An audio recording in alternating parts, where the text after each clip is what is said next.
just go down there.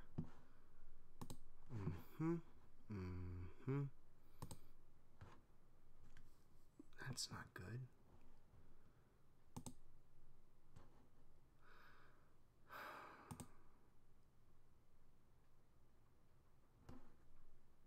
Well, that's not good, but that's why I am recording this as well. So, hello everybody. My name is Music Dragon 42. Of course, you already knew that. Today, I'm going to be reading H.P. Lovecraft stories. You knew that as well. Now, I have no idea where I left off last time, so I'm just going to be starting all over again from the beginning. I'm going to be reading 3 stories. First one is called Dagon, the second one is called The Statement of Randolph Carter, and the third one is The Cats of Ulthar. Ulthar? Ulthar? Ulthar. Let's get started, shall we?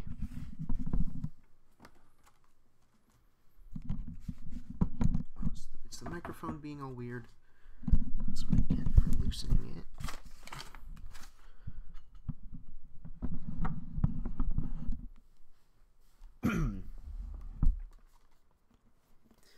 I'm writing this under an appreciable mental strain, since by tonight I shall be no more.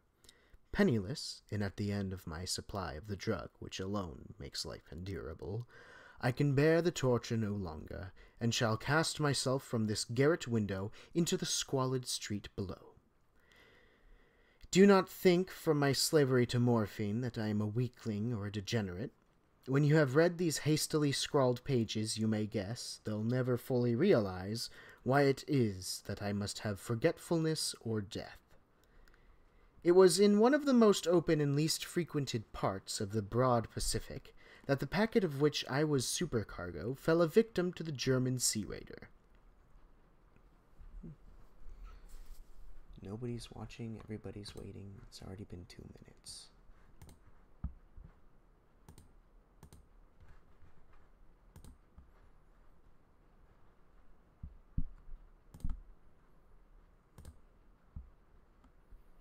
Odd. Oh. How much of a delay is there? Anyway, where was I? Sea Raider.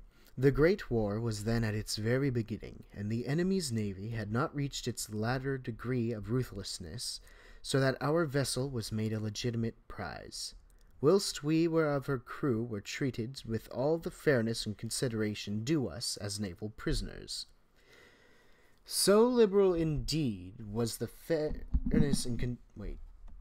No, I just read that line. So liberal indeed was the discipline of our captors that 5 days after we were taken, I managed to escape alone in a small boat with water and provisions for a good length of time. When I finally found myself adrift and free, I had but little idea of my surroundings. Never a competent navigator, I could only guess vaguely by the sun and stars that I was somewhat south of the equator. Of the longitude I knew nothing, and no island or coastline was in sight. The weather kept fair, and for uncounted days I drifted aimlessly beneath the scorching sun, waiting either for some passing ship or to be cast on the shores of some habitable land. But neither ship nor land appeared, and I began to despair in my solitude upon the heaving vastness of unbroken blue.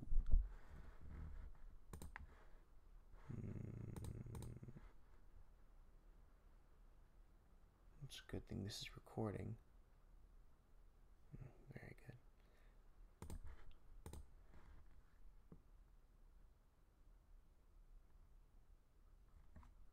Oh, so there is someone watching. Good for me. The change happened whilst I slept. Its details I shall never know, for my slumber, though troubled and dream-infested, was continuous.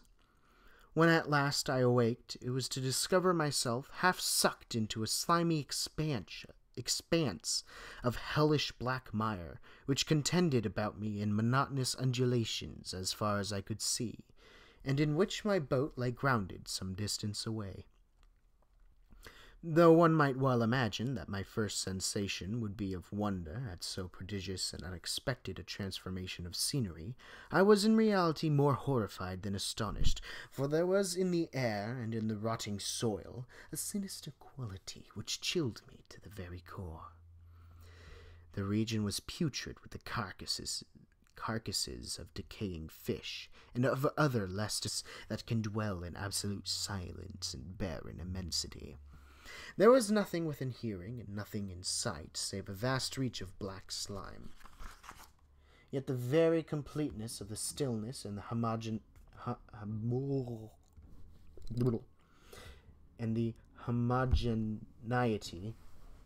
of the landscape oppressed me with a nauseating fear.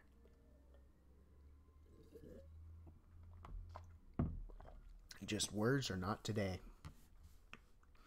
The sun was blazing down from a sky which seemed to me almost black in its cloudless cruelty, as though reflecting the inky marsh beneath my feet. As I crawled into the stranded boat, I realized that only one theory could explain my position. Through some unprecedented volcanic upheaval, a portion of the ocean floor must have been thrown to the surface, exposing regions which for innumerable millions of years had lain hidden under unfathomable watery depths. So great was the extent of the new land which had risen beneath me that I could not detect the faintest noise of the surging ocean, strain my ears as I might. Nor were there any sea-fowl to prey upon the dead things. For several hours I sat thinking or brooding in the boat, which lay upon its side and afforded a slight shade as the sun moved across the heavens.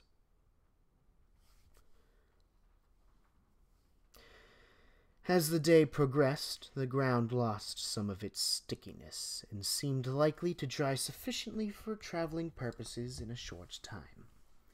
That night I slept but little, and the next day I made for myself a pack containing food and water, preparatory to an overland journey in search of the vanished sea and possible rescue. Let me just move that there.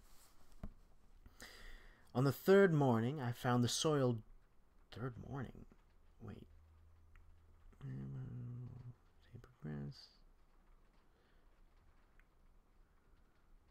Okay, yeah, so it is the next day. On the third morning, I found the soil dry enough to walk upon with ease. The odor of the fish was maddening, but I was too much concerned with graver things to mind so slight an evil, and set out boldly for an unknown goal. All day I forged steadily westward, guided by a faraway hummock which rose higher than any other elevation on the rolling desert. That night I encamped, and on the following day still travelled toward the hummock, though that object seemed scarcely nearer than when I had first espied it. By the fourth evening I attained the base of the mound, which turned out to be higher than it had appeared from a distance, an intervening valley setting it out in sharper relief from the general surface. Too weary to ascend, I slept in the shadow of the hill. I know not why my dreams were so wild that night, but ere the waning and fantastically gibbous moon had risen far above the eastern plain, I was awake, and a cold perspiration determined to sleep no more. Such visions as I had experienced were too much for me to endure again, and in the glow of the moon I saw how unwise I had been to travel by day. Without the glare of the parching sun, my journey would have cost me less energy. Indeed, I now felt quite able to perform the ascent which had deterred me at sunset. Picking up my pack, I started for the crest of the eminence. Let's see. Oh, there were 2 people watching at 1 minute. That's pretty cool. I love the whole analytics thing. Alright, keep going. eminence. I have said that the unbroken monotony of the rolling plain was a source of vague horror to me, but I think my horror was greater when I gained the summit of the mound and looked down the other side into an immeasurable pit or canyon, whose black recesses the moon had not yet soared high enough to illumine. That's a weird word, illumine, illuminate. Some funky English things going on there. I felt myself on the edge of the world, peering over the rim into a fathomless chaos of eternal night. Through my terror ran curious reminiscences of Paradise Lost, and of Satan's hideous climb through the unfashioned realms of darkness.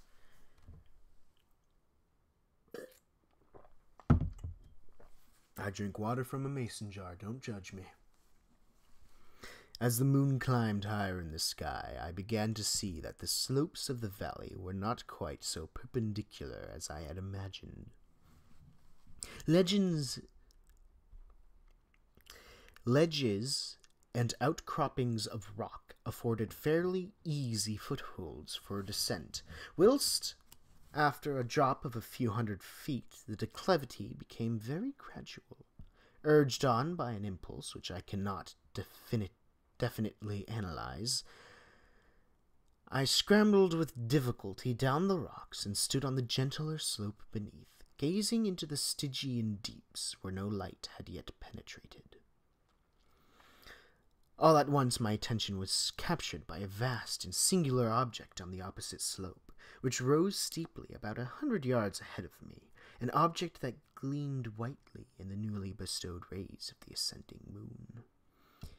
That it was merely a gigantic piece of stone, I soon assured myself, but I was conscious of a distinct impression that its contour and location were not altogether the work of nature. Is it as low as it can go? I need to sit up more.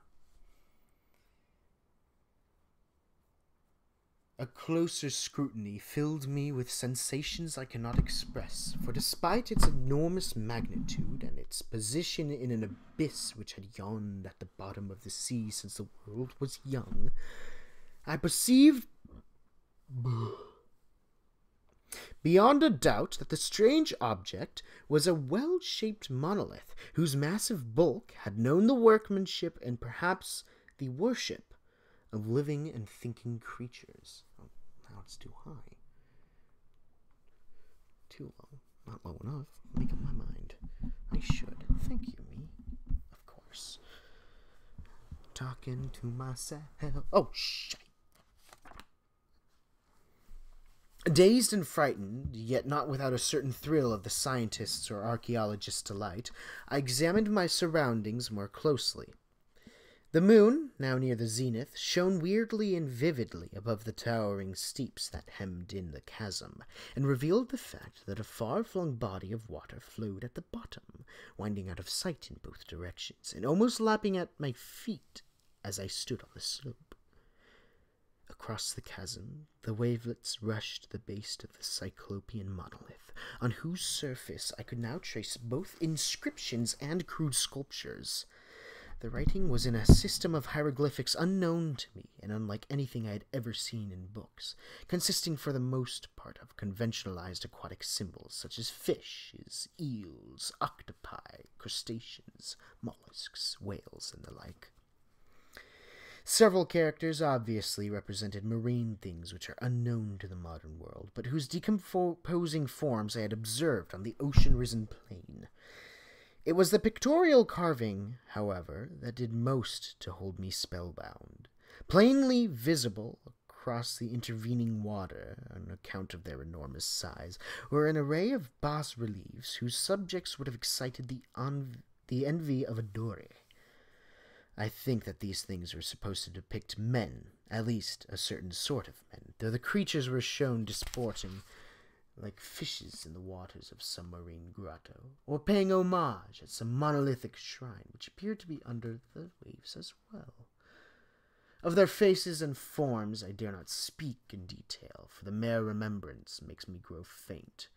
Grotesque beyond the imagination of a Pole or a Bulwer, they were undamnably human in general outline, despite webbed hands and feet, shockingly wide and flabby lips, glassy, bulging eyes, and other features less pleasant to recall. Curiously enough, they seemed to self.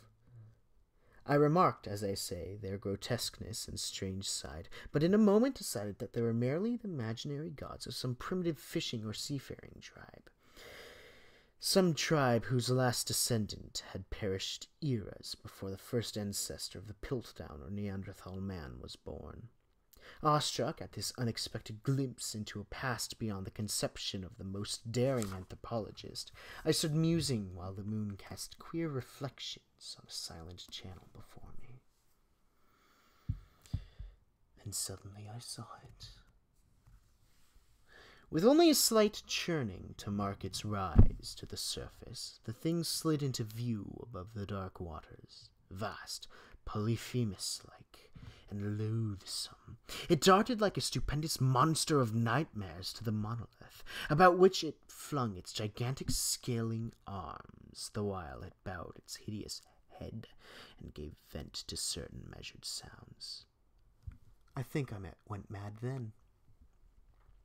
Of my frantic ascent of the slope and cliff, and of my delirious journey back to the stranded boat, I remember little.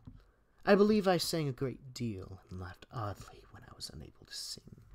I have indistinct recollections of a great storm some time after I reached the boat. At any rate, I know that I heard peals of thunder and other tones which nature utters only in wild and terrible moods. When I came out of the shadows, I was in a San Francisco hospital, brought thither by the captain of the American ship which had picked up my boat in mid-ocean. In my delirium I had said much, but found that my words had been given scant attention. Of any land upheaval in the Pacific my rescuers knew nothing, nor did I deem it necessary to insist upon a thing which I knew they could not believe. Once I sought out a celebrated ethnologist and amused him with peculiar questions regarding the ancient Philistine legend of Dagon, the fish god, but soon perceiving that he was hopelessly conventional, I did not press my inquiries. It is at night, especially when the moon is gibbous and waning,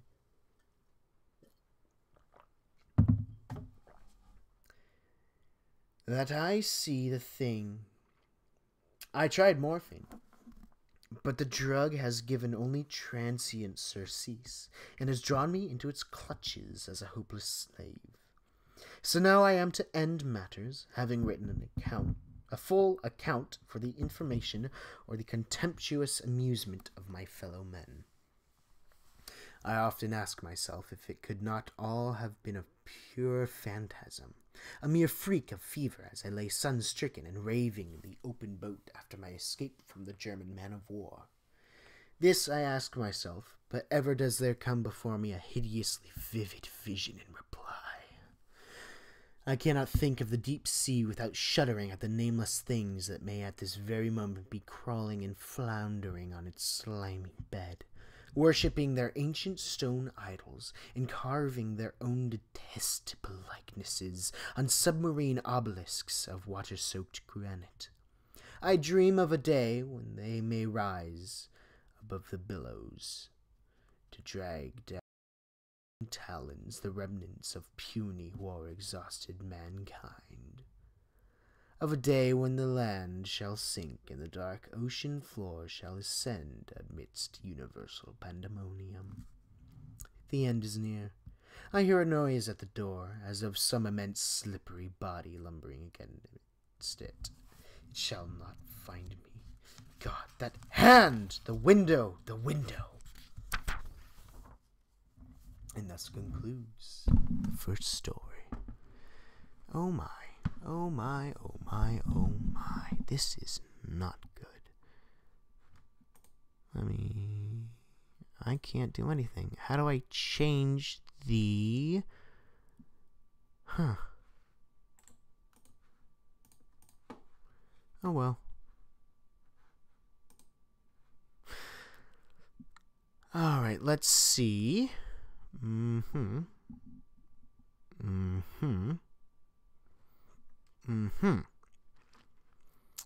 don't know how far into the thing this is.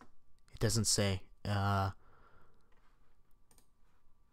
it say? No, it doesn't say. I'm also recording. Oh, 20 minutes. Wow, 20 minutes for that one story? Well, alright. On to the next story. The next story is called The Statement of Randolph Carter by H.P. Lovecraft.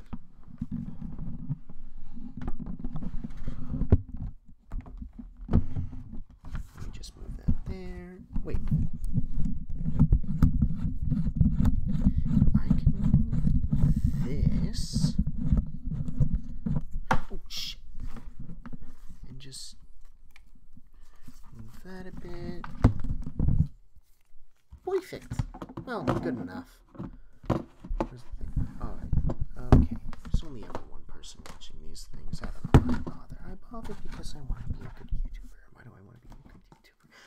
I'm just muttering at this point.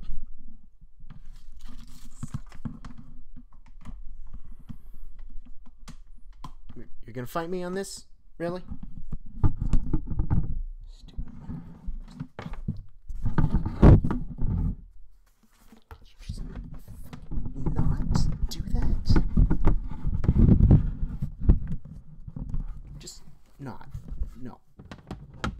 There you go.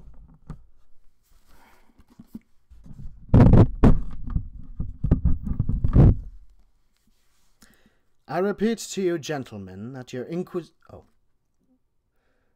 The Statement of Randolph Carter by H.P. Lovecraft. I'm gonna move this back. I'm moving this back there. There. Fine. Okay, we're all settled. We're good? We're good? We're good? We're good. I repeat to you, gentlemen, that your inquisition is fruitless. Detain me here forever, if you will. Confine or execute me if you must have a victim to propitiate the illusion you call justice. But I can say no more than I have said already. Everything that I can remember, I have told with perfect candor. Nothing has been distorted or concealed, and if anything remains vague, it is only because of the dark cloud which has come over my mind. That cloud and the nebulous nature of the horrors which brought it upon me. Again, I say, I do not know what has become of Harley Warren, though I think, almost hope, that he is in peaceful oblivion, if there be anywhere so blessed a thing. It is true that I have for 5 years been his closest friend, and a partial sharer of his terrible researches into the unknown. I will not deny, though my memory is uncertain and indistinct, that this witness of yours may have seen us together, as he says, on the Gainesville Pike, walking toward Big Cypress Swamp, at 11:30 on that awful night.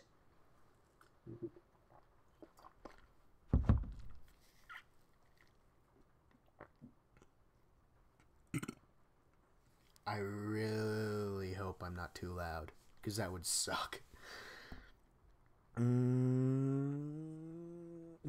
That we bore electric lanterns, spades, and a curious coil of wire with attached instruments, I will not even affirm, for these things all played a part in the single hideous scene which remains burned into my shaken recollection. Seriously, is it too high, too low? Never enough. I need to get a better camera, but I don't have a job because I don't have money, which is why I'm doing this, and now I'm just... I mutter too much.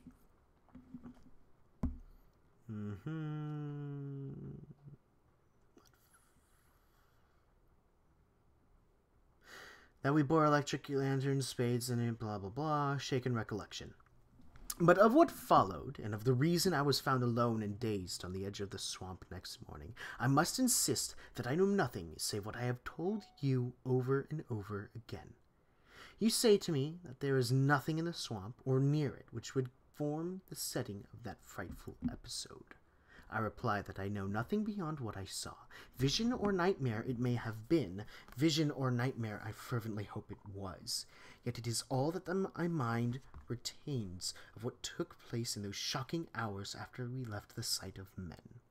And why Harley Warren did not return, he or his shade, or some nameless thing I cannot describe, alone can tell.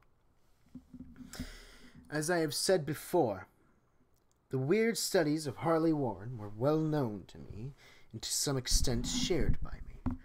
I cannot understand. Most, I believe, are in Arabic, in the fiend-inspired book which brought on the end. The book, which he carried in his pocket out of the world, was written in characters whose like I have never saw elsewhere. Warren would never tell me just what was in that book. As to the nature of our studies, must I say again that I no longer retain full comprehension? It seems to me rather merciful that I do not, for they were terrible studies, which I pursued more through reluctant fascination than through actual inclination. Warren always dominated me, and sometimes I feared him. I remember how I shuddered at his facial expression on the night before the awful happening, when he talked so incessantly of his theory, why certain corpses never decay, but rest firm and fat in their tombs for 1,000 years. But I do not fear him now, for I suspect that he has known horrors beyond my ken. Now I fear for him. Once more I say that I have no clear idea of our object on that night. Certainly it had much to do with something in the book which Warren carried with him. That ancient book in undecipherable characters which had come to him from India a month before. But I swear I do not know what it was that we expected to find.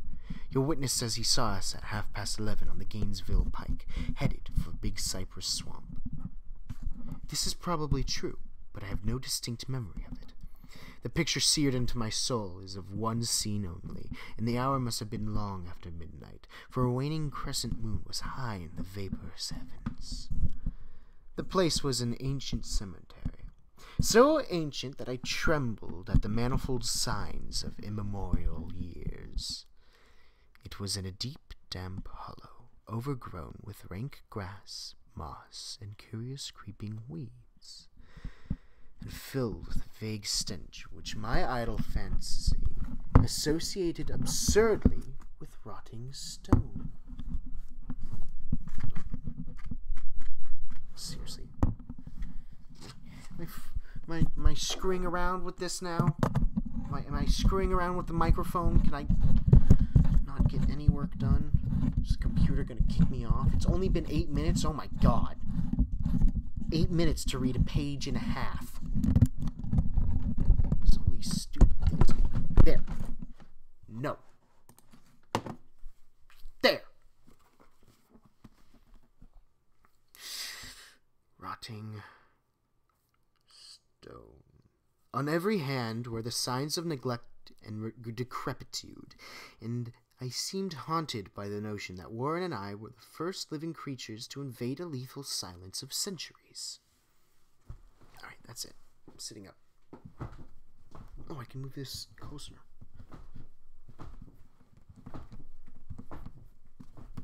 There. Close enough. Close enough for what I'm doing. What am I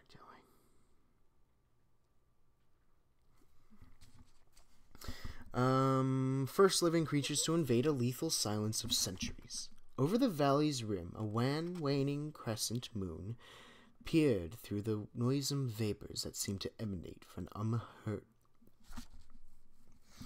unheard of catacombs, and by its feeble, wavering beams I could distinguish a repellent array of antique slabs, urns, cenotaphs, and mausoleum facades, all crumbling, moss-grown, and moisture-stained, and partly concealed by the gross luxuriance of the unhealthy vegetation. My first vivid impression of my own presence in this terrible necropolis concerns the act of pausing with Warren before a certain half-obliterated sepulchre, and of throwing down some burdens which we seemed to have been carrying. I now observed that I had with me an electric lantern and 2 spades, whilst my companion was supplied with a similar lantern and a portable telephone outfit. No word was uttered, for the spot and the task seemed known to us, and without delay we seized our spades and commenced to clear away the grass, weeds, and drifted earth from the flat, archaic mortuary. After uncovering the entire surface, which consisted of 3 immense granite slabs, we stepped back some distance to survey the charnel scene, and Warren appeared to make some mental calculations. Then he returned to the sepulchre, and using his spade as a lever, sought to pry up the slab lying nearest to a stony ruin which may have been a monument in its day. He did not succeed, and motioned to me to come to his assistance. Finally, our combined strength loosened the stone, which we raised and tipped to one side. God. No, not going to get annoyed by it. The removal of the slab revealed a black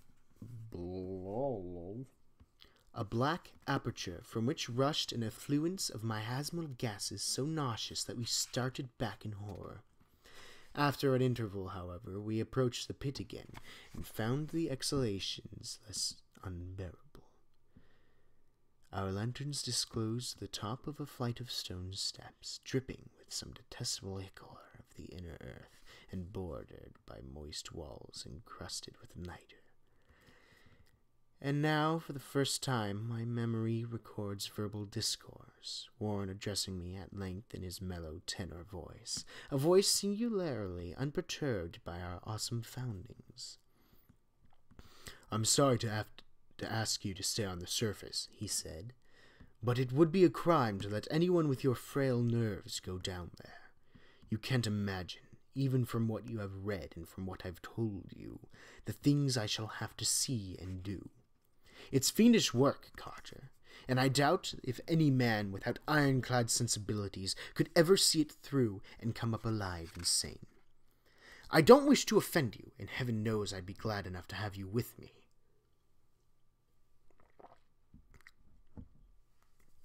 But the responsibility is in a certain sense mine, and I couldn't drag a bundle of nerves like you down to probable death or madness. I tell you, you can't imagine what the thing is really like. But I promise to keep you informed over the telephone of every move. You see, I've enough wire here to reach to the center of the earth and back.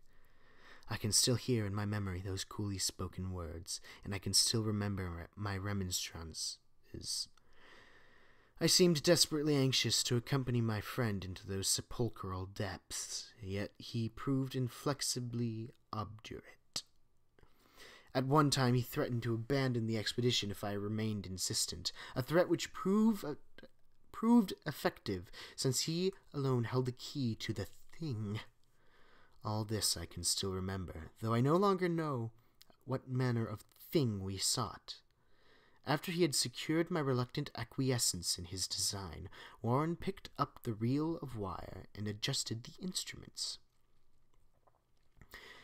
At his nod, I took one of the latter and seated myself upon an aged, discolored gravestone close by the newly uncovered aperture. Then he shook my hand, shouldered the coil of wire, and disappeared within that indescribable ossuary. For a moment I kept sight of the glow of his lantern, and heard the rustle of the wire as he laid it down after him, but the glow soon disappeared abruptly, as if a turn in the stone staircase had been encountered, and the sound died away almost as quickly. I was alone, yet bound to the unknown depths by those magic strands whose insulated surface lay green beneath the struggling beams of that waning crescent moon. Again, I keep doing that. I keep going too close to the camera. It's like half my face. Oh, hey, I'm reading.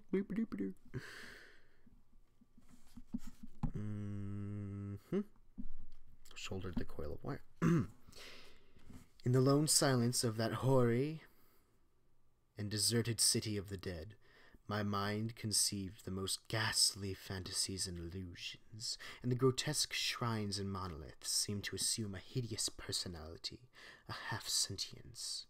Amorphous shadows seemed to lurk in the darker recesses of the weed-choked hollow, and to flit as in some blasphemous ceremonial procession past the portals of the mouldering tombs in the hillside. Shadows which could not have been cast by that pallid, peering crescent moon. I constantly consulted my watch by the light of my electric lantern, and listened with feverish anxiety at the receiver of the telephone, but for more than a quarter of an hour, which came up from that uncanny vault in accents more alarmed and quivering than any I had heard before from Harley Warren. He who had so calmly left me a little while previously now called from below in a shaky whisper more pretentious than the loudest shriek. "God, if you could see what I am seeing!" I could not answer. Speechless, I could only wait. Then came the frenzied tones again. "Carter, it's terrible, monstrous, unbelievable!" This time, my voice did not fail me, and I poured into the transmitter a flood of excited questions. Terrified, I continued to repeat, "Warren, what is it? What is it?" Once more came the voice of my friend, still hoarse with fear, and now apparently tinged with despair. "I can't tell you, Carter. It's too utterly beyond thought. I dare not tell you. No man could know it and live. Great God, I never dreamed of this!" Stillness again, save for my now incoherent torrent of shuddering inquiry. Then the voice of Warren, in a pitch of wilder consternation. "Carter, for the love of God, put the slab back and get out of this if you can. Quick! Leave everything else and make for the outside. It's your only chance. Do as I say, and don't ask me to explain." I heard, yet was unable to only repeat my frantic questions. Around me were the tombs and the darkness and the shadows. Below me some peril beyond the radius of human imagination. But my friend was in greater danger than I, and through my fear I felt a vague resentment that he should deem me capable of deserting him under such circumstances. More clicking, and after a pause a piteous cry from Warren. "Beat it! For God's sake, put back the slab and beat it, Carter!" Something in the boyish slang of my evidently stricken companion unleashed my faculties. I formed and shouted with resolution, "Warren, brace up! I'm coming down!" But at this offer, the tone of my auditor changed to a scream of utter despair. "Don't! You can't understand! It's too late, and my own fault! Put back the slab and run! There's nothing else you or anyone can do now!" The tone changed again, this time acquiring a softer quality, as of hopeless resignation, yet it remained tense through anxiety for me. "Quick, before it's too late!" I tried not to heed him, tried to break through the paralysis which held me, and to fulfill my vow to rush down to his aid, but the next whisper found me still held inert in the chains of stark horror.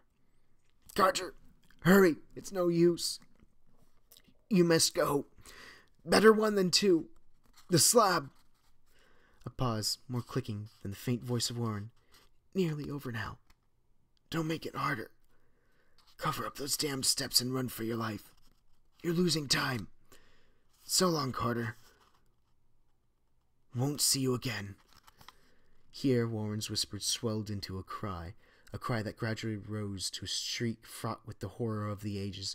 "Curse these hellish things, legions! Oh my God! Beat it! Beat it! Beat it!" After that was silence. I know not how many interminable aeons I sat stupefied, whispering, muttering, calling, screaming into that telephone. Over and over again through those aeons I whispered and muttered, called, shouted, and screamed, "Warren! Warren! Answer me! Are you there?" And then there came to me the crowning horror of all. The unbelievable, unthinkable, almost unmentionable thing. I have said that aeons seemed to elapse after Warren shrieked forth his last despairing warning, and that only my own cries now broke the hideous silence. But after a while, there was a further clicking in the receiver, and I strained my ears to listen. Again I called down, "Warren, are you there?" And in answer heard the thing which has brought this cloud over my mind.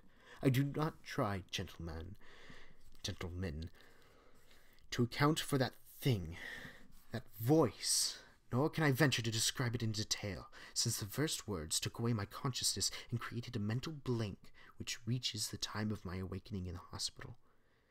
Shall I say that the voice was deep, hollow, gelatinous, remote, unearthly, inhuman, disembodied? What shall I say?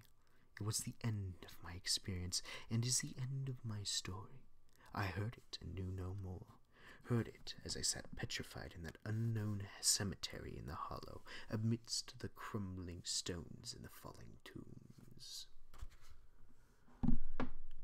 The rank vegetation and the miasmal vapors. Heard it well up from the innermost depths of that damnable open sepulchre, as I watched amorphous, necrophagous shadows dance beneath an accursed waning moon. And this is what it said. "You fool! Warren is dead." And thus ends the statement of Randolph Carter. I'm going to take a quick break.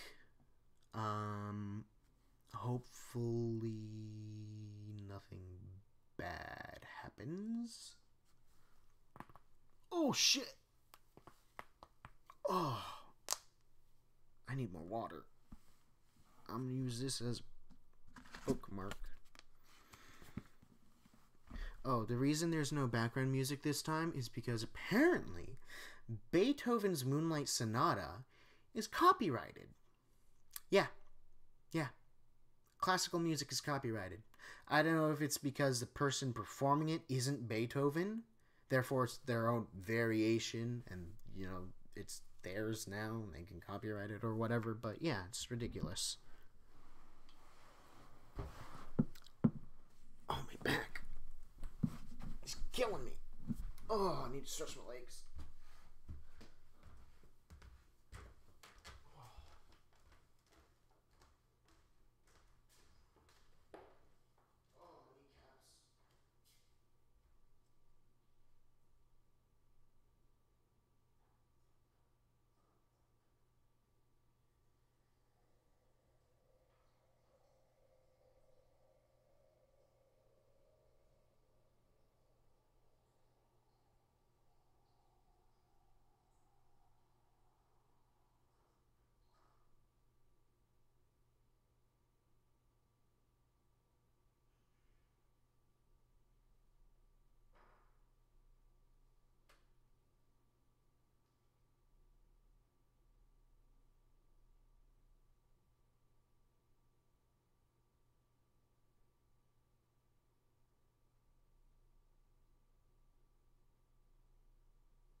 That's not good.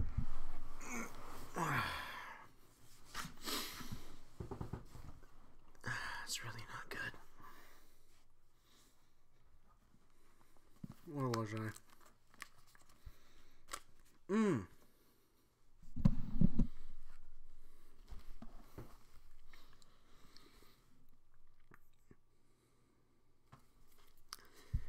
Next story. The Cats of Ulthar by H.P. Lovecraft. I look weird on the computer. Is it my face? Was I always that fat? So... No, it can't be from there.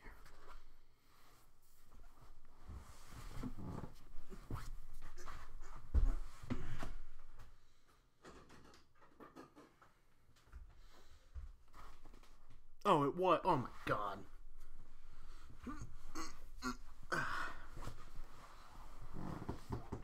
I'm not as yellow.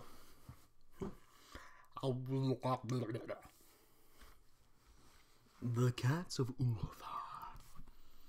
As you walk into Ulthar, you see a bunch of cats. What do? Roll a d20. Oh! That's what I remember from. Okay. Who would be interested in watching an animated D&D session? Oh, that would be so awesome. I'll record the D&D sessions, I'll animate them, then I'll post them on my channel. The same length as a very long live stream. Yeah. Why not? It is said that in Ulthar, which lies beyond the river Sky, that no man may kill a cat, and this I can verily believe, as I gaze upon him who sitteth purring before the fire. For the cat is cryptic, and close to strange things which men cannot see. He is the soul of antique Aegyptus, and bearer of tales from forgotten cities in Meroe and Ophir. I'm just butchering these names. He is the kin of the jungle's lords, and heir to the secrets of Ori and sinister Africa. The Sphinx is his cousin, and he speaks her language, but he is more ancient than the Sphinx, and remembers that which she hath forgotten. In Ulthar, before ever the burgess forbade the killing of cats, there dwelt an old cotter and his wife, who delighted to trap and slay the cats of their neighbours. Why they did this I know not, save that many hate the voice of the cat in the night, and take it ill that cats should run stealthily about yards and gardens at twilight. But whatever the reason, this old man and woman took pleasure in trapping and slaying every cat which came near to their hovel, and from some of the sounds heard after dark, many villagers fancied that the manner of slaying was exceedingly peculiar.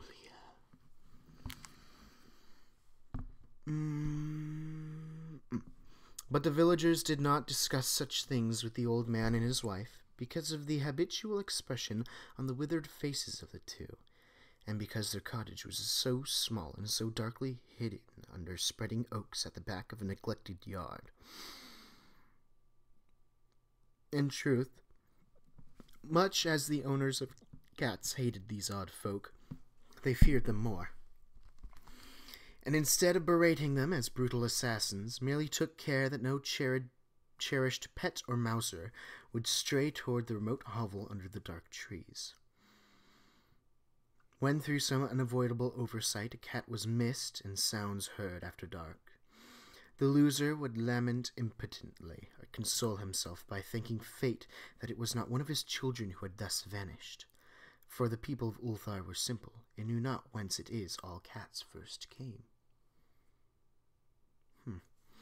One day, a caravan of strange wanderers from the south entered the narrow cobbled streets of Ulthar. Dark wanderers they were, and unlike the other roving folk who passed through the village,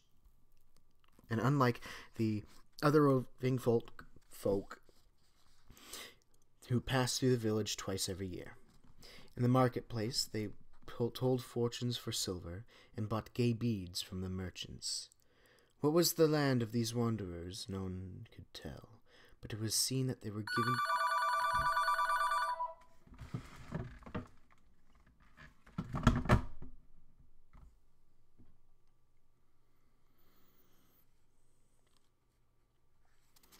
But it was seen that they were given to strange prayers, and that they had painted on the sides of their wagons strange figures with human bodies and the heads of cats, hawks, rams, and lions.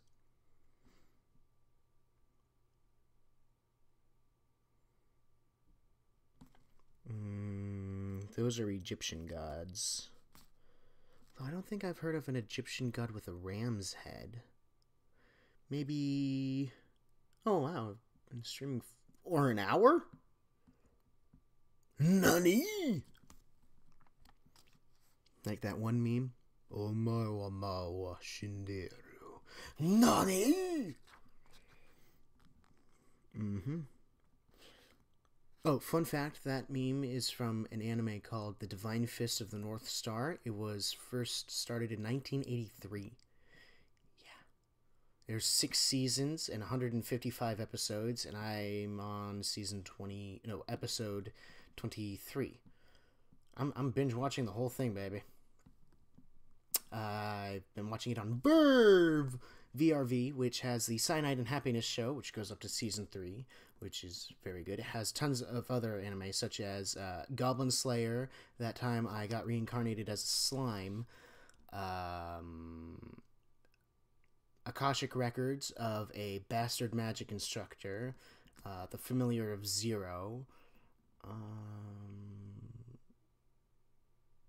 Radiant. Conception.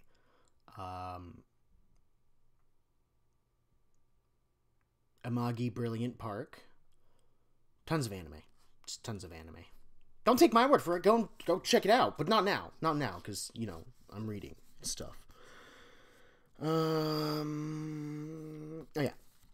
And the leader of the caravan wore a headdress with 2 horns and a curious disc betwixt the horns. Yeah, this is ancient Egyptian, Ra, Osiris, Isis, Horus, Set, Bastet, the Sphinx, the usual animal-headed gods. There was in this singular caravan a little boy with no father or mother, but only a tiny black kitten to cherish. Aww. The plague had not been kind to him, yet had left him this small furry thing to mitigate his sorrow, and when one is very young, one can find great relief in the lively antics of a black kitten. So the boy, whom the dark People called Mayonnaise, Means?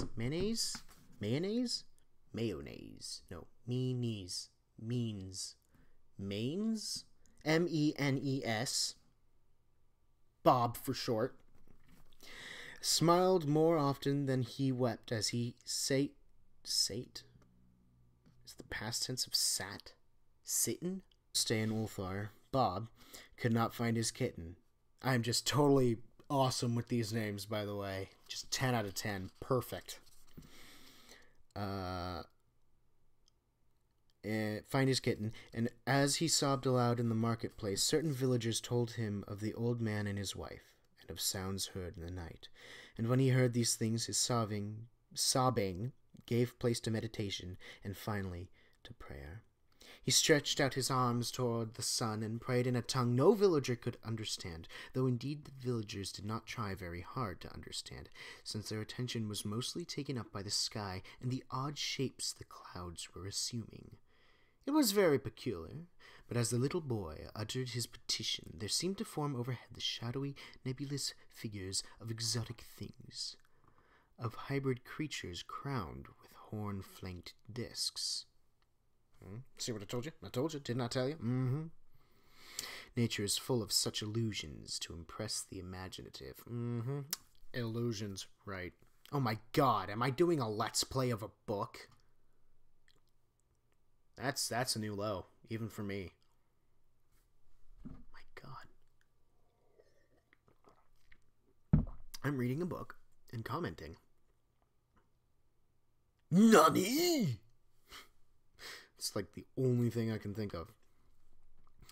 That night the wanderers left Ulthar and were never seen again, and the householders were troubled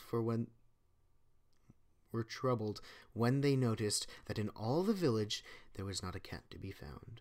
From each hearth the familiar cat had vanished. Cats large and small, black, grey, striped, yellow, and white. Old Crannan, the burgomaster, swore that the dark folk had taken the cats away in revenge for the killing of Bob's kitten, and cursed the caravan and the little boy.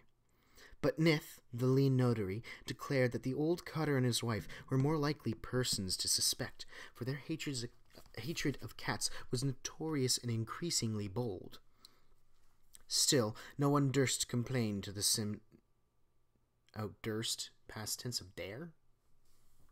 Durst? Yeah, durst. And I'm yellow again. What's going on? It's not...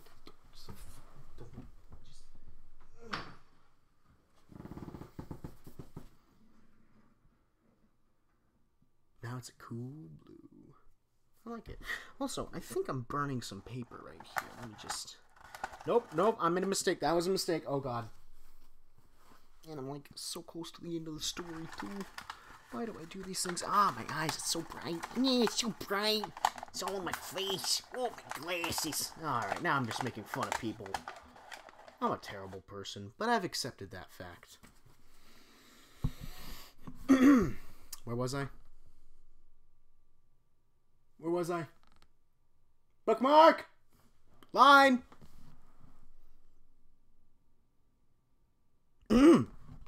But Nith, the lean note... I found it, by the way. I found the line, so I'm just going to keep continuing from where I was. But Nith, the lean notary, declared that the old cutter and his wife were more likely persons to suspect. For their hatred of cats... Let me just move this. Why am I fucking around like this? Oh, scheisse! Nope.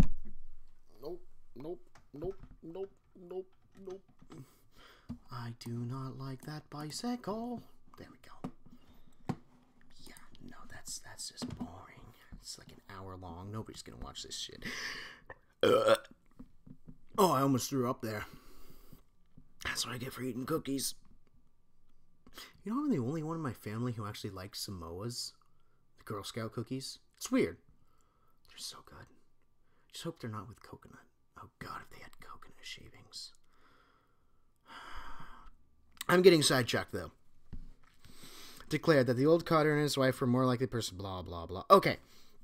Still, no one durst complain to the sinister couple, even when little Atal, the innkeeper's son, vowed that he had at twilight seen all the cats of Ulthar in that accursed yard under the trees, pacing very slowly and solemnly in a circle around the cottage. Two abreast, as if in performance of some unheard-of rite of beasts. The villagers did not know how much to believe from so small a boy, and though they feared that the evil pair had charmed the cats to their death, they preferred not to chide the old cotter till they met him outside his dark and repellent yard. So Ulthar went to sleep in vain anger, and when the people awakened at dawn, behold! Every cat was back at his accustomed hearth, large and small, black, grey, striped, yellow, and white. None was missing. Very sleek and fat did the cats appear, and sonorous with purring content. The citizens talked with one another of the affair, and marvelled not a little. Old Crannan again insisted that it was the dark folk who had taken them, since cats did not return alive from the cottage of the ancient man and his wife. But all agreed on one thing, that the refusal of all the cats to eat their portions of meat or drink their saucers of milk was exceedingly curious, and for 2 whole days the sleek, lazy cats of Ulthar would touch no food, but only doze by the fire or in the sun. It was fully a week before the villagers noticed that no lights were appearing at dusk in the windows of the cottage under the trees. Then the lean Nith remarked that no one had seen the old man or his wife since the night the cats were away. In another week, the burgomaster, B-U-R-G-O-M-A-S-T-E-R, decided to overcome his fears and call at the strangely silent dwelling as a matter of duty, though in doing so he was careful to take with him Shang the blacksmith and Tul the cutter of stone as witnesses. And when they had broken down the frail door, they found only this: 2 cleanly picked human skeletons on the earthen floor, and a number of singular beetles crawling in the shadowy corners. There was subsequently much talk among the burgesses of Ulthar. Zath, the coroner, disputed at length with Nith, the lean notary, and Cranin and Shang and Thul were overwhelmed with questions. Even little Atal, the innkeeper's son, was closely questioned and given a sweetmeat as a reward. They talked of the old cotter and his wife, of the caravan of dark wanderers, of small Means and his black kitten, of the prayer of Means and of the sky during that prayer, of the doings of the cats on the night the caravan left, and of what was later found in the cottage under the dark trees in the repellent yard. And in the end, the burgesses passed that remarkable law, which is told of all traders in Hathig and discussed by travelers in Near, namely, that in Ulthar no man may kill a cat. And thus ends the 3rd story of H.P. Lovecraft. What, you guys want to hear more? No, I couldn't. It's already been an hour, guys. No, alright. Fine. If you say so. I'm just having so much fun doing this. Nobody's watching. I can do whatever I want. The odds of this being seen ever. And wait, the temple. That's not next, is it? Did I read these wrong? Yeah, the temple, the picture in the house, the outsider. Music of Eric Zahn, Herbert West, Reanimator. Did you know they actually made a movie called Reanimator and a sequel, The Bride of the Reanimator? You know, Frankenstein, Bride of Frankenstein, that type of thing. Lurking Fear, Rats in the Walls, Festival, Shunned House, In the Vault, Cool Air, Call of Cthulhu. You know, Cthulhu, the Cthulhu mythos, Cthulhu. Pickman's Model, The Dream Quest of Unknown Kadath. The Case of Charles Dexter Ward. Oh, that's a good one. Color Out of Space, The Dunwich Horror. Ooh, that's another good one. These were really good. Whisperer, The Whisperer in Darkness. Color Out of Space, Dunwich Horror. At the Mountains of Madness. The Mountains of Madness. Shadow. H.P. Lovecraft looked like Markiplier in his old days of what was the first? God, I know this. Amnesia. I almost forgot it. No, seriously. Like a young Markiplier. Lovecraft. Blah blah blah blah blah. Wait, there were more movies.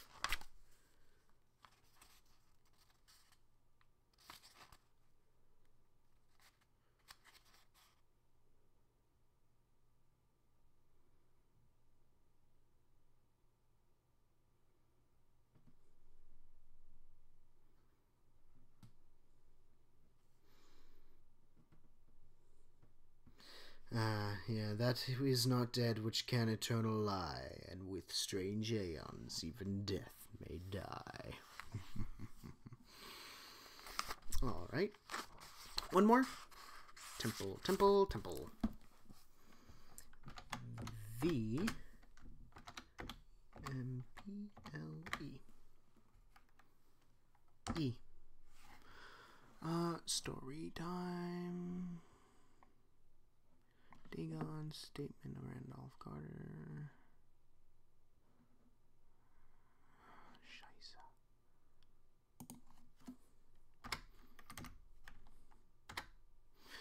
Lovecraft.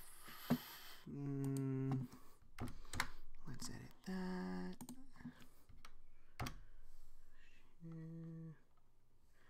And space the temple.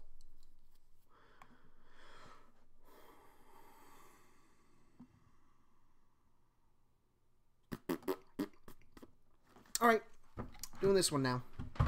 The temple. Oh, have you guys heard my Joker impression? Hello, Gotham! The Joker's back in town! Although that might be a bit too loud. Let me just turn that down. 13... No. 13... 13.7. Good enough. The Temple by H.P. Lovecraft. Manuscript found on the coast of Yucatan. On August 20th, 1917, I, Karl Heinrich, Graf von Altberg-Ehrenstein, Lieutenant Commander, I can't do this accent, it's gonna kill me, Lieutenant Commander in the Imperial German Navy and in charge of the submarine U-29, deposit this bottle and record in the Atlantic Ocean at a point to me unknown, but probably about north latitude 20 degrees, west longitude 35 degrees, where my ship lies disabled on the ocean floor. Oh, fuck. No, that's a different horror story. Oh, man. I thought this was the one. I really hope. No, that's in... Ooh. I should do that one.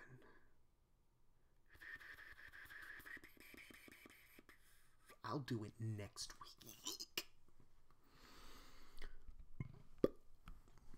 week.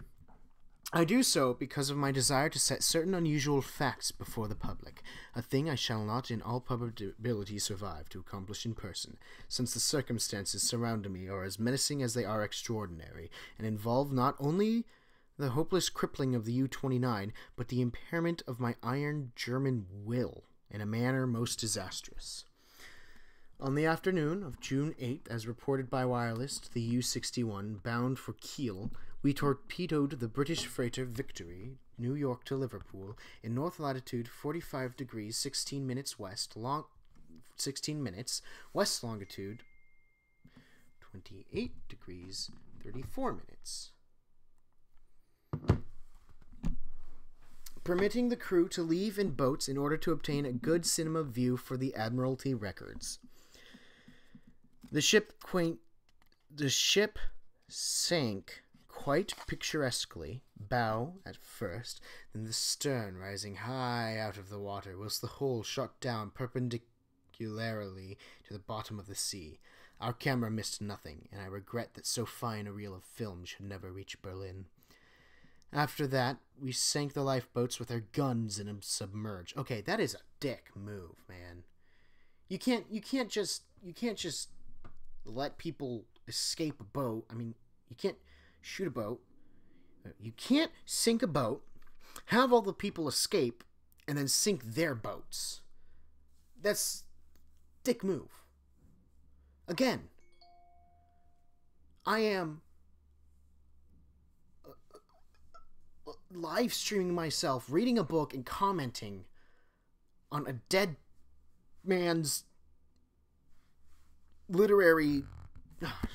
What is my life? Oh my god, how did it come to this? I'm doing a let's play of a book? I shouldn't be doing that. That's not what a book is. Books are an escape. Books are and portals to another world that's so much better than this one. Oh man, now I'm gonna go into like a depressive rant about books and their impact on my life and blah blah blah blah blah. I'm just breaking the immersion at this point. Oh god, and I'm making everything worse. The longer this is going on, the worse it's gonna get. Oh my god. No amount of self-deprecating. Deprecating. I got it right the first time. No amount of self-deprecating humor is gonna get me out of this situation. badly written character. Two-dimensional. Close one eye. Only one dimension. What am I talking about? I'm just babbling at this point.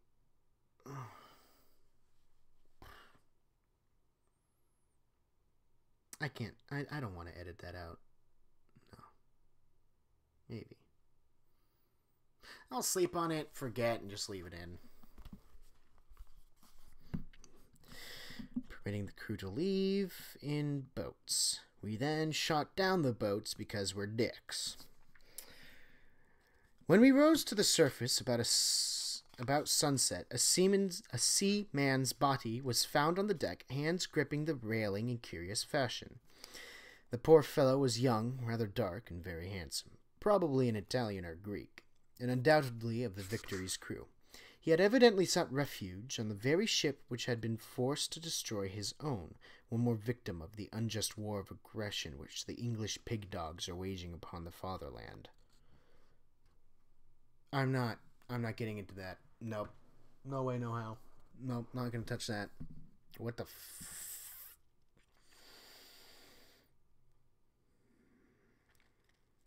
Our men searched him for souvenirs and found in his coat pocket a very odd bit of ivory carved to represent a youth's head crowned with laurel. Or Yanni. Old memes that have died a long time ago. You know, Laurel, Yanni, the whole audio thing, whatever. I keep doing it. I keep saying I'm not going to be doing it, but I keep doing it. My fellow officer, Lieutenant Claines, believed that the thing was of great age and artistic value, so took it from the men for himself. How it had ever come into the possession of a common sailor, neither he nor I could imagine. As the dead man was thrown overboard, there occurred 2 incidences which created much disturbance amongst the crew. The fellow's eyes had been closed, but in the dragging of his body to the rail they were jarred open, and many seemed to entertain a queer delusion that they gazed steadily and mockingly at Schmidt and Zimmer, who were bent over the corpse. The boatswain Mueller, an elderly man who would have known better had he not been a superstitious Alsatian swine, became so excited by this impression that he watched the body in the water, and swore that after it sank a little, it drew its limbs into a swimming position and sped away to the south under the waves. Cleanse and I did not like these displays of peasant ignorance, and severely reprimanded the men, particularly Mueller. Mueller? It's M and the U that has 2 dots over it, and then L-L-E-R.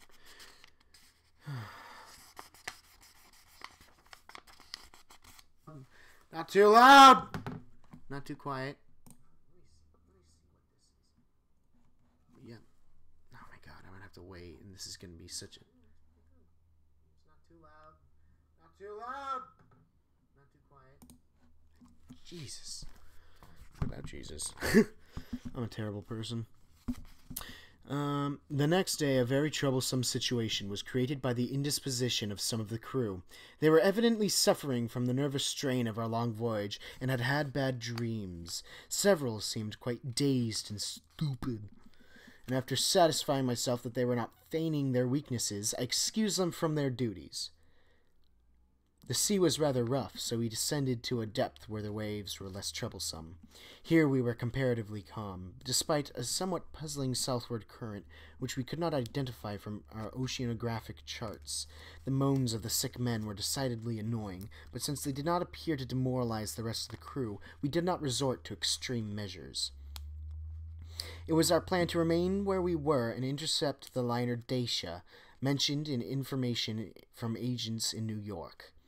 In the early evening we rose to the surface and found the sea less heavy. The smoke of a battleship was on the northern horizon, but our distance and ability to submerge made us safe. I'm going to put negative my life. It's 11:45. It's been an hour and 20 minutes. I am such a shit face. Head. Dumbass. Motherfucker. Damn it. Shit. Fuck. God damn. But our distance and ability to submerge made us safe. What worried us more was the talk of Boatswain Mueller, which grew wilder as night came on. He was in a detestably childish state, and babbled of some illusion of dead bodies drifting past the undersea portholes, bodies which looked at him intensely, and which he recognized, in spite of bloating, as having seen dying during some of our victorious German exploits. And he said that the young man we had found and tossed overboard was their leader. This was very gruesome and abnormal, so we confined Mueller in irons and had him soundly whipped. The men were not pleased at his punishment, but discipline was necessary. We also denied the request of a delegation headed by Seaman Zimmer that the curious carved ivory head be cast into the sea. May, June, July, August, June 20th, June 18th. It's 2 months. What the fuck are they doing? On June 20th, seamen Bohm and Schmidt, who had been ill the day before, became violently insane. I regretted that no physician was included in our complement of officers, since German lives are precious, but the constant ravings of the two concerning a terrible curse were most subversive of discipline, so drastic steps were taken. The crew accepted the event in a sullen fashion, but it seemed to quiet Mueller, who thereafter gave us no trouble. In the evening we released him, and he went about his duties silently. In the week that followed we were all very nervous, watching for the Dacia. The tension was aggravated by the disappearance of Mueller and Zimmer, who undoubtedly committed suicide as a result of the fears which had seemed to harass them, though they were not observed in the act of jumping overboard. I was rather glad to be rid of Mueller, for even his silence had unfavorably affected the crew. What the... Zimmer, Kleins, Schmidt, and Zimmer. So Zimmer's the guy who saw the corpse. Schmidt? Who's Bohm? Schmidt, Zimmer, Mueller. Or they died. I was rather glad to be rid of Mueller, for even his silence had unfavorably affected the crew. Everyone seemed inclined to be silent now, as though holding a secret fear. Many were ill, but none made to disturb it.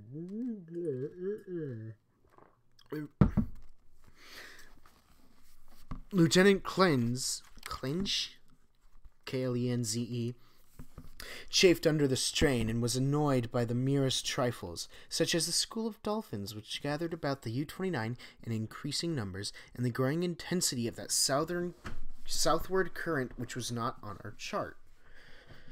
It at length became apparent that we had missed the Dacia altogether. Such failures were not uncommon, and we were more pleased than disappointed, since our return to Wilhelmshaven was now in order. At noon, June 28th, we turned northeastward, and despite some rather comical entanglements with the unusual masses of dolphins, were soon underway. The explosion in the engine room at 2 p.m. was wholly a surprise. No defect in the machinery or carelessness in the men had been noticed, yet without warning the ship was racked from end to end with colossal shock.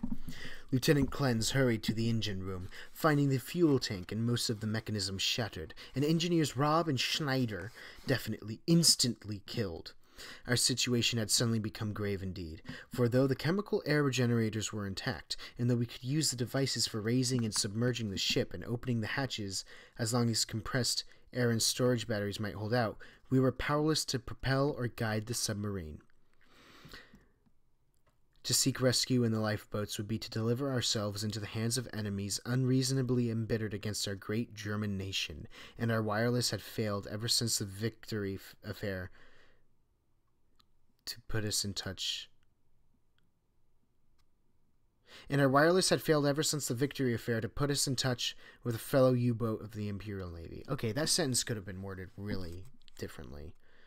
Like, our German nation, and ever since the Victory affair, our wireless had failed to put us in touch with a fellow U-boat of the Imperial Navy. Like, seriously.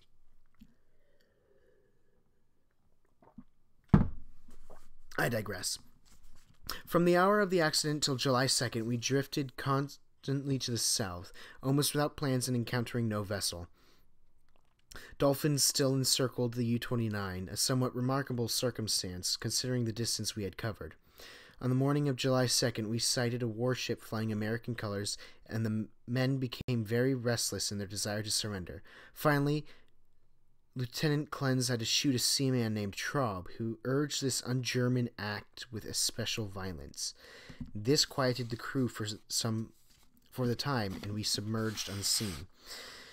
The next afternoon, a dense flock of seabirds appeared from the south, and the ocean began to heave ominously. Closing our hatches, we awaited developments until we realized that we must either submerge or be swamped in the mounting waves.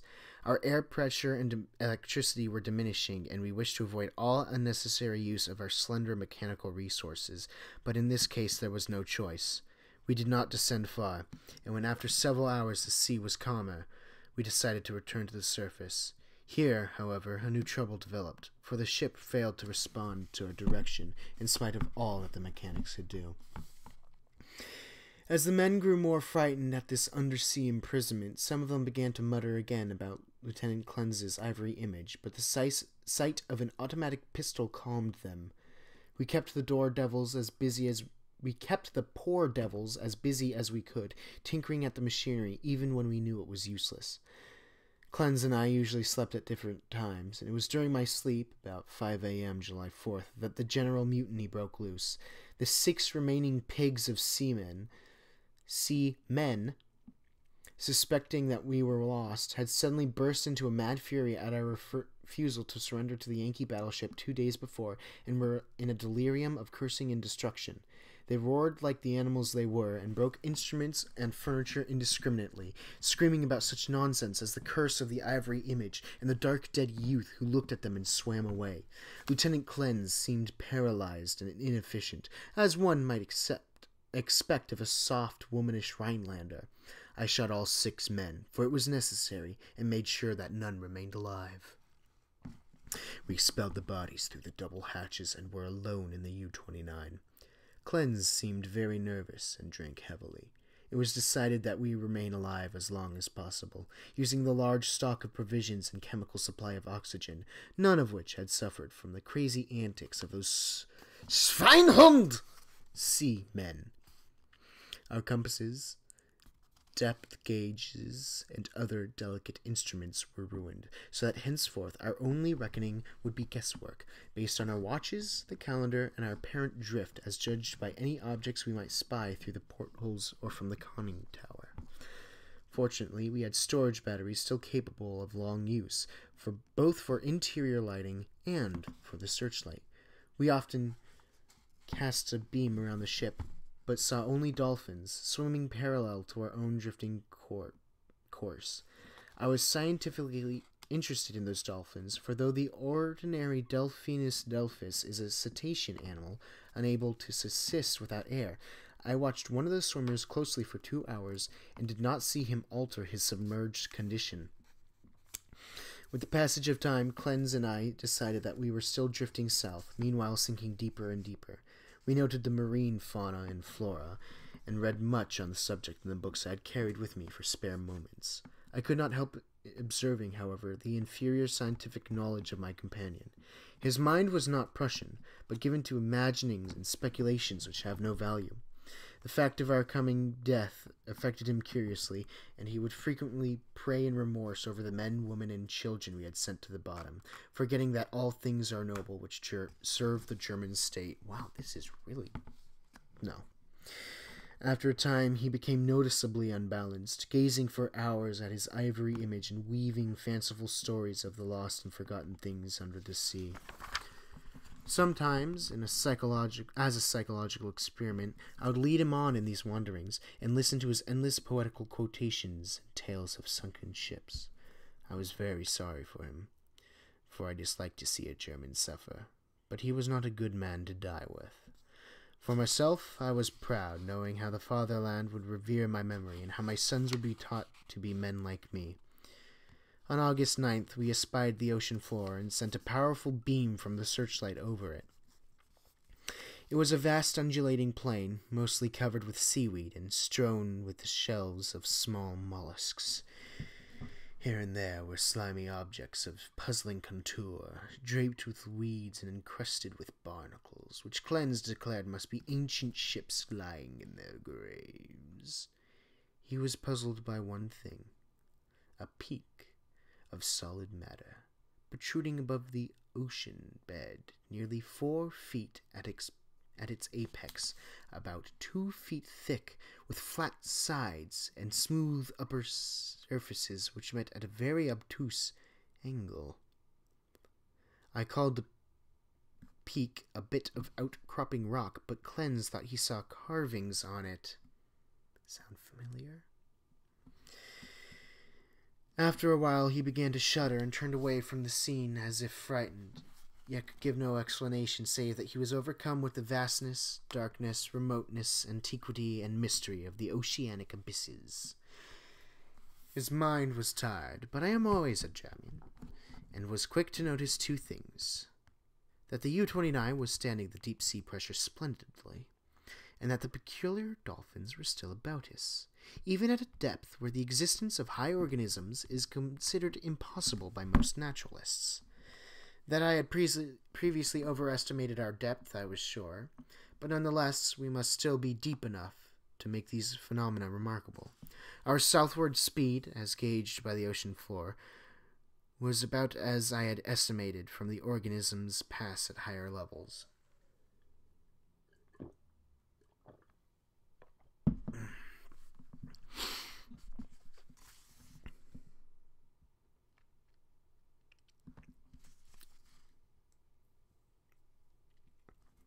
It was at 3:15 p.m., August 12th, that poor Cleanse went wholly mad.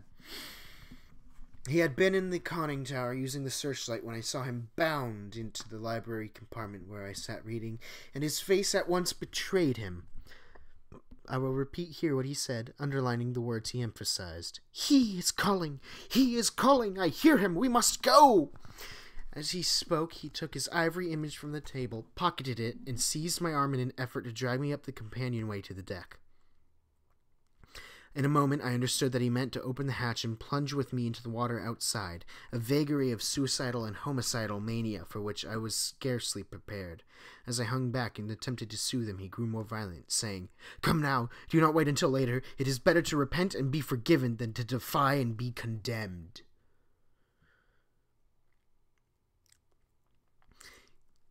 Then I tried the opposite of the soothing plan, and I told him he was mad, pitifully demented.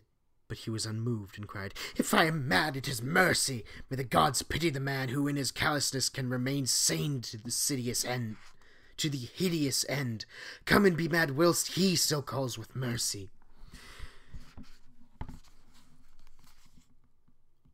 This outburst seemed to relieve a pressure in his brain, for as he finished he grew much milder, asking me to let him depart alone if I would not accompany him. My course at once became clear. He was a German, but only a Rhinelander and a commoner, and he was now a potentially dangerous madman. By complying with his suicidal request, I could immediately free myself from one who was no longer a companion but a menace. I asked him to give me the ivory image before he went, but this request brought from him such uncanny laughter that I did not repeat it. Then I asked him if he wished to leave any keepsake or lock of hair for his family in Germany in case I should be rescued, but again he gave me that strange laugh. So,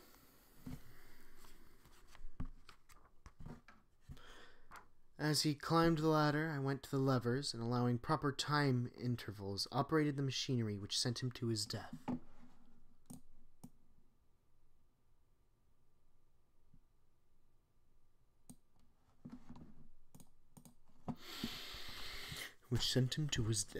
After I saw that he was no longer in the boat, I threw the searchlight around the water in an effort to obtain a last glimpse of him, since I wished to ascertain whether the water pressure would flatten him as it theoretically should, or whether the body would be unaffected, like those extraordinary dolphins. I did not, however, succeed in finding my late companion, for the dolphins were massed thickly and obscuringly about the conning tower.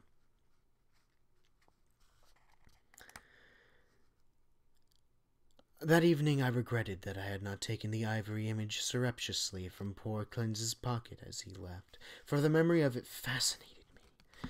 I could not forget the youthful, beautiful head with its leafy crown, though I am not by nature an artist. I was also sorry that I had no one with whom to converse. Cleanse, though not my mental equal, was much better than no one. I did not sleep well that night, and wondered exactly when the end would come. Surely I had little enough chance of rescue.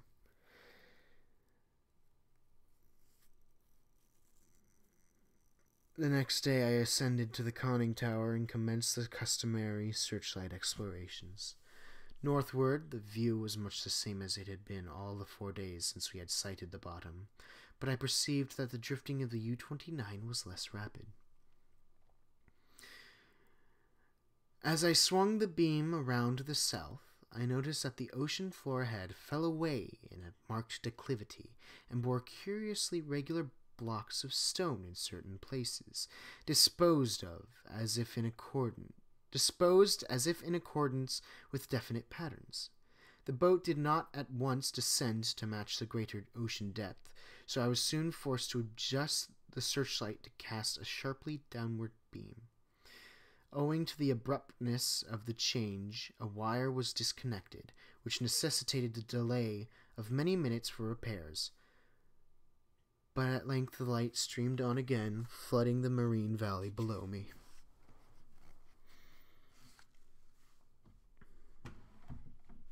I am not given to emotion of any kind, but my amazement was very great when I saw what lay revealed in that electrical glow. And yet, as one reared in the best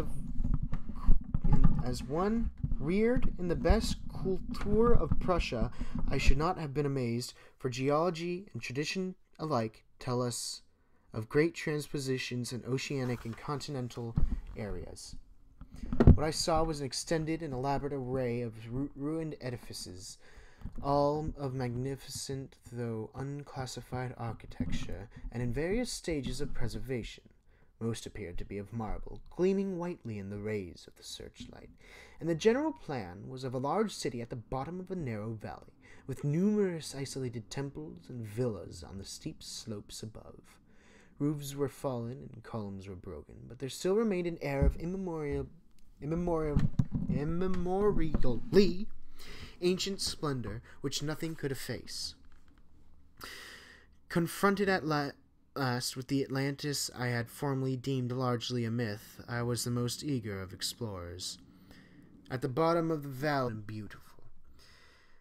In my enthusiasm, I became nearly as idiotic and sentimental as poor Clin's, and was very tardy in noticing that the southward current had ceased at last, allowing the U-29 to settle slowly upon the sunken city as an aeroplane settles upon a town of the upper earth. I was slow, too, in realizing that the school of unusual dolphins had vanished. In about 2 hours, the boat rested in a paved... Oh, shit! Ooh, cramp. Shit. Cramp. Ooh, cramp. Cramp.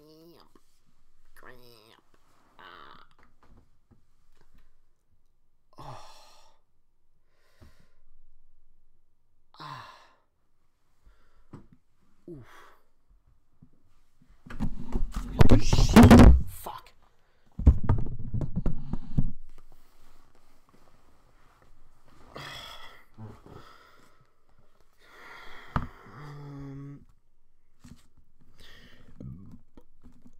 Roofs confronted 29.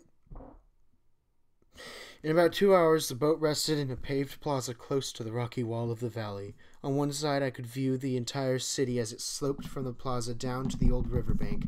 On the other side, in startling proximity, I was confronted by the richly ornate and perfectly preserved facade of a great building, evidently a temple, hollowed from the solid rock.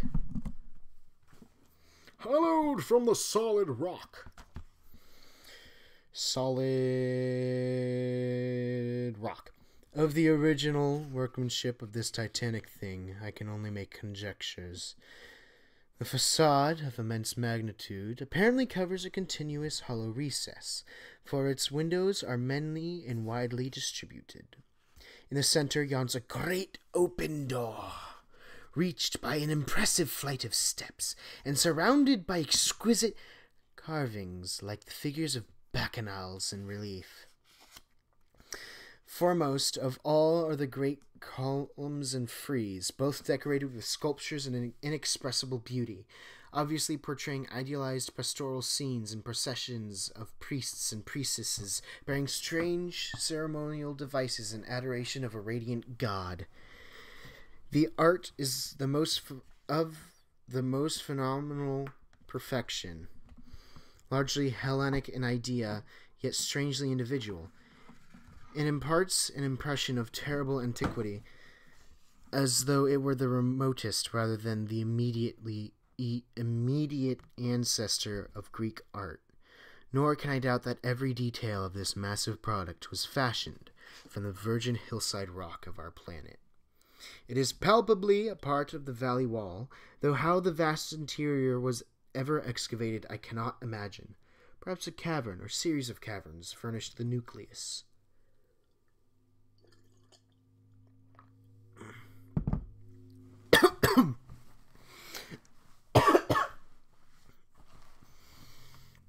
After this, I'm gonna be playing Dark Souls and watching anime. Oh.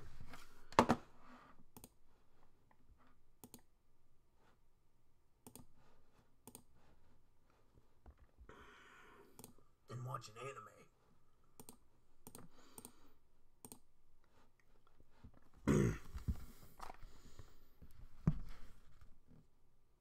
There's a person here. Watching. Mein Gott.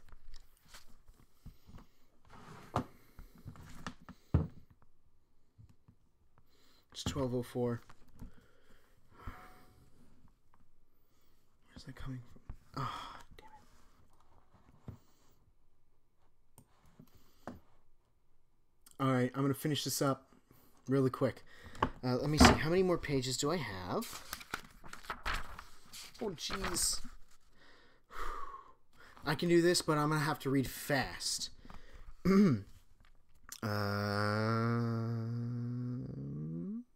Hellenic in idea, Greek art. Nor can I doubt that every detail of this massive blah blah blah blah blah, valley wall, cavern, nucleus.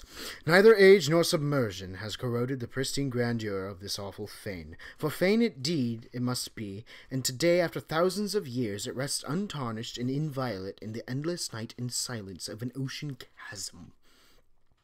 I cannot reckon the number of hours I spent in gazing at the sunken city with its buildings, arches, statues, and bridges, and the colossal temple with its beauty and mystery. Though I knew that death was near, my curiosity was consuming, and I threw the searchlight's beam about in eager quest. The shaft of light permitted me to learn many details, but refused to shew anything within the gaping door of the rock-hewn temple, and after a time I turned off the current, conscious of the need of conserving power. The rays were now perceptibly dimmer than they had been during the weeks of drifting, and as if sharpened by the coming deprivation of light, my desire to explore the watery secrets grew. I, a German, should be the first to tread those aeon-forgotten ways. I produced and examined a deep-sea diving suit of jointed metal and experimented with the portable light and air regenerator. Though I should have trouble in managing the double hatches alone, I believed I could overcome all obstacles with my scientific skill and actually walk about the dead city in person. On August 16th, I effected an exit from the U-29 and laboriously made my way through the ruined and mud-choked streets to the ancient river. I found no skeletons or other human remains, but gleaned a wealth of archaeological lore from sculptures and coins. Of this I cannot now speak save to utter my awe at a culture in the full noon of glory, when cave-dwellers roamed Europe and the Nile flowed unwatched to the sea. Others, guided by this manuscript, if it shall ever be found, must unfold the mysteries at which I can only hint. I returned to the boat as my electric batteries grew feeble, resolved to explore the rock temple on the following day. On the 17th, as my impulse to search out the mystery of the temple waxed still more insistent, a great disappointment befell me, for I found that the materials needed to replenish the portable light had perished in the mutiny of those pigs in July. My rage was unbounded, yet my German sense forbade me to venture unprepared into an utterly black interior, which might prove the lair of some indescribable marine monster, or a labyrinth of passages from whose windings I could never extricate myself. All I could do was turn on the waning searchlight of the U-29 and with its aid walk up the temple steps and study the exterior carvings. The shaft of light entered the door at an upward angle, and I peered in to see if I could glimpse anything, but all in vain. Not even the roof was visible, and though I took a step or two inside after testing the floor with the staff, I dared not go further. I dared not go further. Moreover, for the first time in my life, I experienced the emotion of dread. I began to realize how some of poor Cleans's moods had risen, for as the temple drew me more and more, I feared its aqueous abysses with a blind and mounting terror.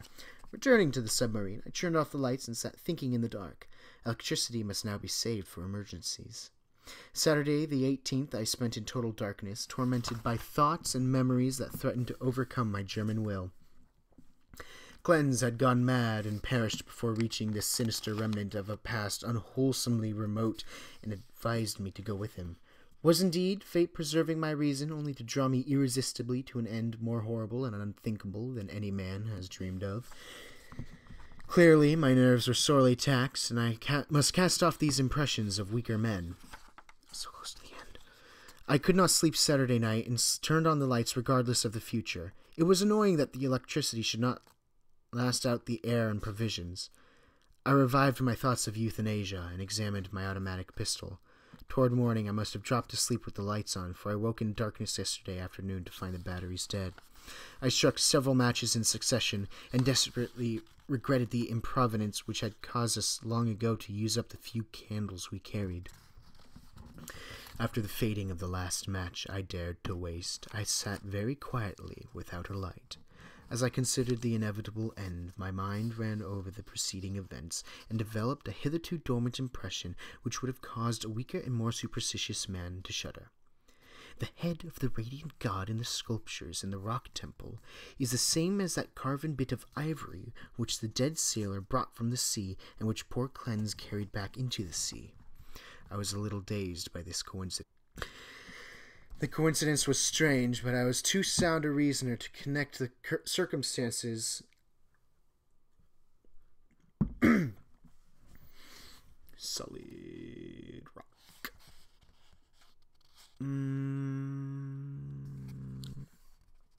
Which admit of no logical connection, or to associate in any uncanny fashion the disastrous events which had led from the Victory affair to my present plight. Feeling the need of more rest, I took a sedative and secured some more sleep. My nervous condition was reflected in my dreams, for I seemed to hear the cries of drowning persons, and to see dead faces pressing against the portholes of the boat. And among the dead faces was the living, mocking face of the youth with the ivory image. I must be careful how I record my awaking today, for I am unstrung, and much hallucination is necessarily mixed in with fact.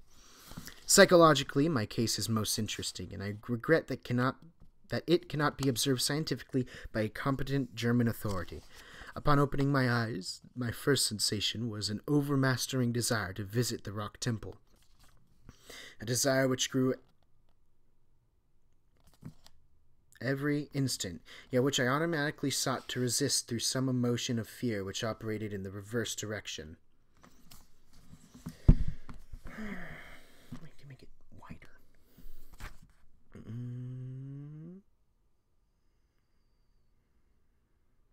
Next there came to me the impression of light amidst the darkness of dead batteries, and I seemed to see a sort of phosphorescent glow in the water through the porthole which opened toward the temple. This aroused my curiosity, for I knew of no deep-sea organism capable of emitting such luminosity. But before I could investigate, there came a third impression, which, because of its irrationality, caused me to doubt the objectivity of anything my senses might record. It was an aural delusion, a sensation of rhythmic melodic sound, as of some wild yet beautiful chant or choral rhythm, coming from the outside through the absolutely soundproof hull of the U-29.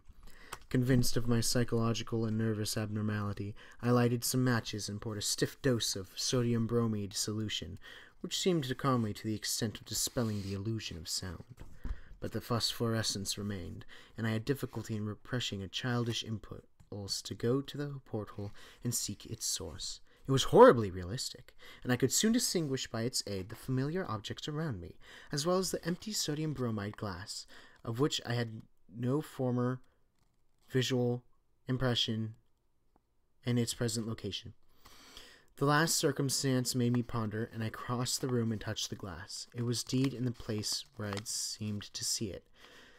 Now I knew that the light was either real or part of an hallucination so fixed and consistent that I could not hope to dispel it. So abandoning all resistance, I ascended to the conning tower to look for the luminous agency. Might it not actually be another U-boat, offering possibilities of rescue? Oh, the thing's right here, and this is right here.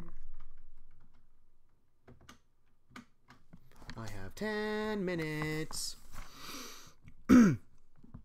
It is well that the reader accept nothing which follows as objective truth, for since the events transcend natural law, they are necessarily the subjective and unusual creations of my overtaxed mind.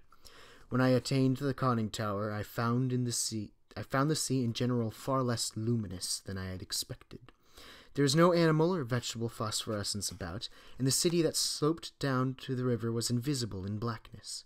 What I did see was not spectacular, not grotesque or terrifying, yet it removed my very last vestige of trust in my consciousness. For the door and windows of the undersea temple, hewn from the rocky hill, were vividly aglow with a flickering radiance, as from a mighty altar flame far within. Later incidents are chaotic. As I stared at the uncannily lighted door and windows, I became subject to the most extravagant visions so extravagant that I cannot even relate them. I fancied that I discerned objects in the temple, objects both stationary and moving, and seemed to hear again the unreal chant that had floated to me when I first awaked. And over all rose thoughts and fears which centered in the youth from the sea and the ivory image whose carving was duplicated on the frieze and the columns of the temple before me. I thought of poor Cleanse and wondered where his body rested with the image he had carried back into the sea. He had warned me of something, and I had not heeded, but he was a soft-headed Rhinelander who went mad at troubles a Prussian could bear with ease. The rest is very simple. My impulse to visit and enter the temple has now become an inexplicable and imperious command which ultimately cannot be denied. My own German will no longer controls my acts, and volition is henceforward possible only in minor matters. Such madness it was which drove Cleanse to his death, bareheaded and unprotected in the ocean. But I am a Prussian and man of sense, and will use to the last what little will I have. Let me just move that over there. What little sense I have. Little will I have. When first I saw that I must go, I prepared my diving suit, helmet, and air regenerator for instant donning, and immediately commenced to write this hurried chronicle in the hope that it may someday reach the world. I shall seal the manuscript in a bottle and entrust it to the sea as I leave the U-29 forever. I have no fear, not even from the prophecies of the madman Cleanse. What I have seen cannot be true, and I know that this madness of my own will at most lead only to suffocation when my air is gone. The light in the temple is a sheer delusion, and I shall die calmly, like a German, in the black and forgotten depths. The demonic laughter which I hear as I write comes only from my own weakening brain. So I will carefully don my diving suit and walk boldly up the steps into that primal shrine, that silent secret of unfathomed waters and uncounted years. The end. And so that brings to a close. That brings to a close. Boop-a-doo, move that there. That brings to a close today's 2-hour session of story time. It has stopped raining, and I'm going to take this out. Oh, jeez, it's so bright. Oh, gee. It's so bright now. Anyway, that was story time. H.P. Lovecraft stories. Obviously, that was like the first 4. My God, it took 2 hours to read all that, and I'm almost out of time. Oh my God, I only have a minute left. I need to start wrapping this up. Thank you, everybody, so much for watching. If you liked it, please just click on the like button and subscribe button, and you will see me.